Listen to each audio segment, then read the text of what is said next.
جان رکھو کہ دنیا کی زندگی محض کھیل اور تماشا اور زینت و آرائش اور تمہارے آپس میں فخر و ستائش اور مال و اولاد کی ایک دوسرے سے زیادہ طلب و خواہش ہے۔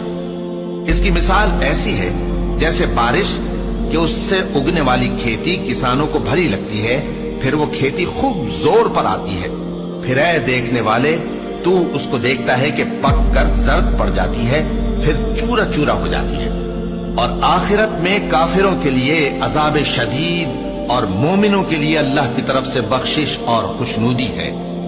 اور دنیا کی زندگی تو دھوکے کا سامان ہے۔ بندو اپنے پروردگار کی بخشش کی طرف اور جنت کی طرف لپکو جس کا عرض آسمان اور زمین کے عرض کا سا ہے، اور وہ ان لوگوں کے لیے تیار کی گئی ہے جو اللہ پر اور اس کے پیغمبروں پر ایمان لائے ہیں۔ یہ اللہ کا فضل ہے، جسے چاہے عطا فرمائے، اور اللہ بڑے فضل کا مالک ہے۔